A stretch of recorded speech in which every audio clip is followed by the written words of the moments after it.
Welcome to We Are Hospitality, a podcast from the Rhode Island Hospitality Association, with your host, me, Bill Bartholomew.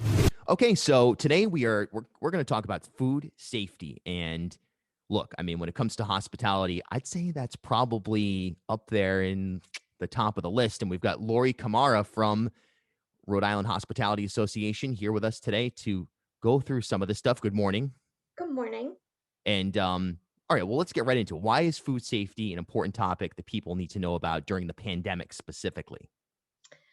So, obviously, going through a pandemic, we were some of the first to be shut down, the restaurant industry. And the last thing that anyone needs is a foodborne illness outbreak, never mind, to be shut down because of COVID.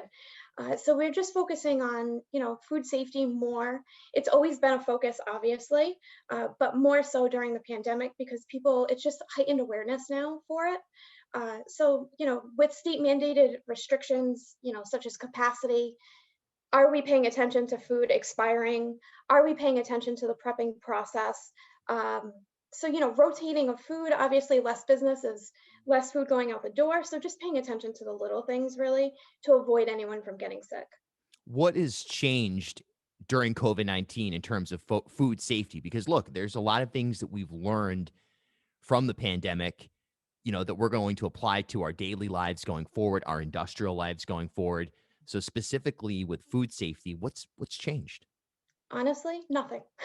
There it Nothing is. has changed. Nothing has really changed. Restaurants, this is their livelihood.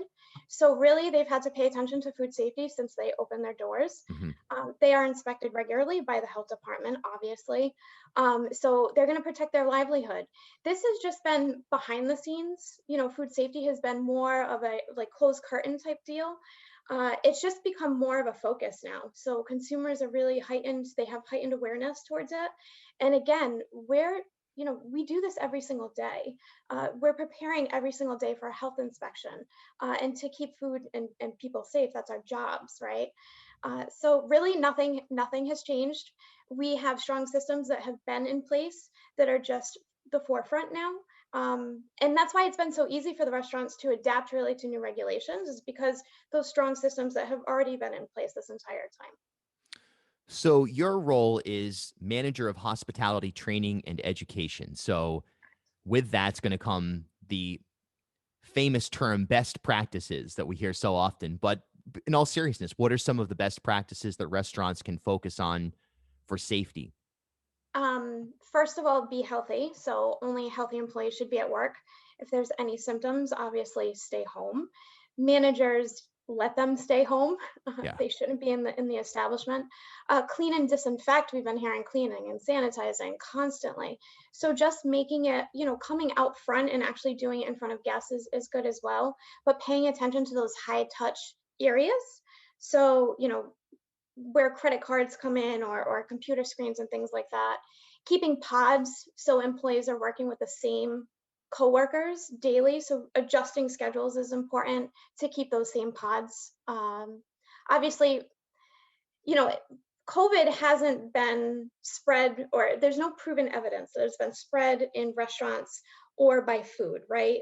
But paying attention to sanitizing, because obviously viruses can spread on surfaces. So sanitizing those surfaces, back of the house, front of the house, is important. Encourage employee testing, obviously, so that we can assure guests that coming into the restaurant, no one is COVID positive. Train. That's what I say. That's my job. Training your employees for those best practices. Adhere to guidance from the state. Reopening guidance, it's best practices in establishments that should be enforced. And then, just following those systems that have already been in place. Yeah, the path to success in this area has kind of been tried and true for a long time, probably going all the way back to the origins of restaurants in Yeah. France, realistically. Putting on your consumer hat now, and frankly, even your food service staff, employee hat, Yeah. what should people look for? And undoubtedly, they will be looking for things when someone goes out to eat. What should they look for to say, hey, you know what?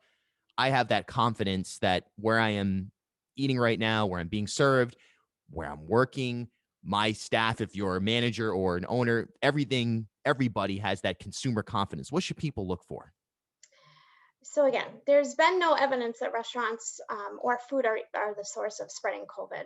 Mhm. Consumers now, again, are just more aware. As I said before, we have strong practices and systems in place, but now we have to build that consumer confidence, which has been the key, and hopefully we're helping our members to do that.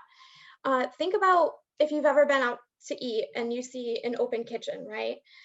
It's kind of like the same concept. So usually you can't see the kitchen in the back of the house, right? But all of a sudden, when it's front and center and you can see the open kitchen, all of a sudden you're an inspector and you start analyzing absolutely everything that you can see. Yeah. It's pretty much the same premise. Um, so again, making sure hand washing is going on and it's visible. Clean uniforms is really important when you're serving anyone in the restaurant, obviously. So focusing on the little things that consumers can see and are now paying attention to is important.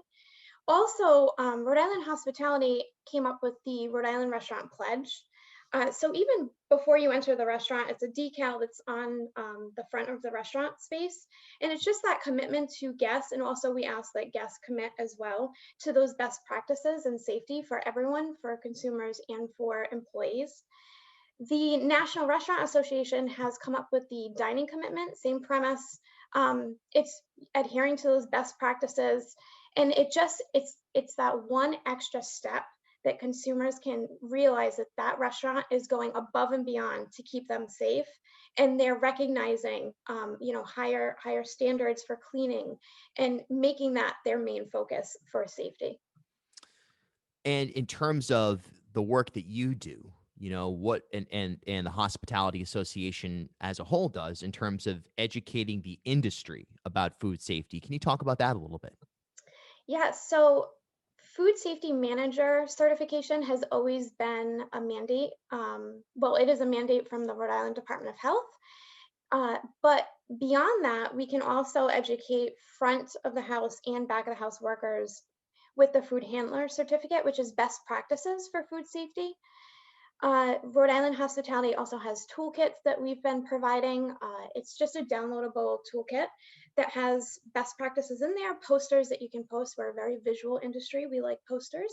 So those are great, awesome reminders to put up for employees and for guests, front of the house and back of the house. We have a list of vendors for PPE and for supplies, for putting up plexi and things like that around the establishment. We also have newsletters and communications that go out daily, which are very informative. Everything, statistics, everything changes, regulations change so rapidly with COVID that we just have to keep up on the communication. So, all of the training as well as the communication is important for educating. Laurie, outstanding job. I mean, this was Thanks. highly engaging and entertaining. I mean, what's your take right now? Kind of last question here. Do you feel like the industry is in a place where consumer confidence, safety, et cetera, can be delivered in a way that is not only within the hospitality industry, but overall kind of leading the way for how we can get back to, look, we're never going back to normal, but terrible term, the new normal. Can you Yeah. lead the way through your industry? Can Rhode Island hospitality lead the way on a global scale in terms of how to get this done and get people back confidently consuming the things that they love? Absolutely. We are a state of small business.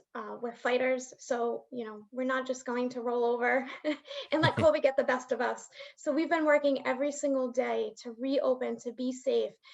Again, this is people's livelihood that we're talking about. So, they're not going to just roll over easy and let COVID take their livelihood from them. This is something that we've been working on with our members, with legislation. We worked with the Department of Health when this first started to get, you know, uh, regulations and guidance out there for people. So we work directly with the Department of Health to help with that. So we're in the right direction. I feel confident that I can go out to eat and be safe. So others, support local businesses, grab to go if you don't feel comfortable eating inside. Everybody has kind of adapted to doing that to go ordering. So definitely support the businesses that are struggling. This is We Are Hospitality, a new podcast series from the Rhode Island Hospitality Association. Laurie Camara. Ladies and gentlemen, I'm Bill Bartholomew, and we'll see you next time.